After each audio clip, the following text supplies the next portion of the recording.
Je viens d'effectuer une tournée à l'intérieur du pays, précisément en Guinée forestière, avec le ministre secrétaire général du gouvernement, le général Amara Kamara. Cela a suscité beaucoup d'interrogations. J'ai reçu beaucoup de coups de fil. La mission avait un seul objectif essentiel, c'était sur la paix. Nous avons rencontré les populations.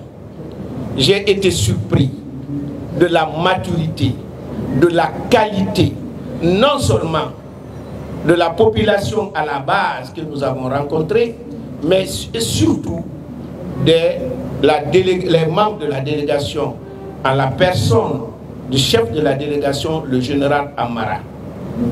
Ce qui revient à dire qu'il peut avoir un grand décalage entre la perception des gens et la réalité.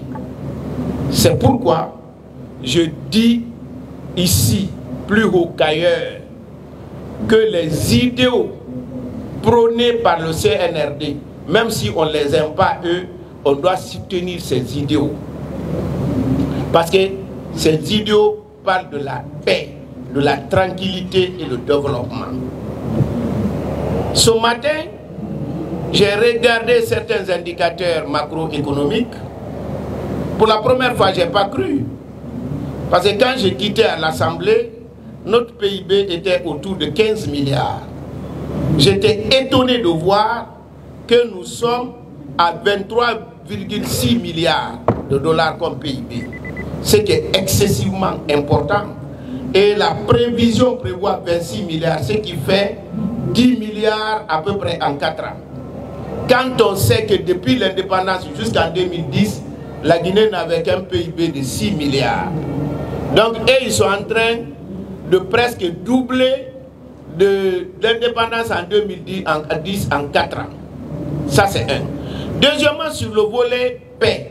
Vous savez, avant, on avait un comité provisoire pour la réconciliation nationale que le CNRD a réformé, a mis un comité national qui est parti jusque dans les carrés pour voir ceux qui sont supposés être victimes et ceux qui sont supposés être des bourreaux.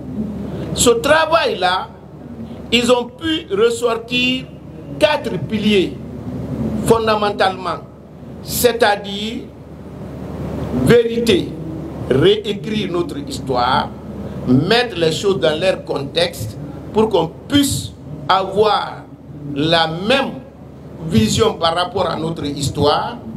Ensuite, si la vérité est dite, il faut la justice. S'il y a la justice, il faut indemniser ceux qui méritent d'être indemnisés. Et 4e pilier, non moins important, il s'agit de faire des réformes des structures pour éviter tout ce que nous avons connu.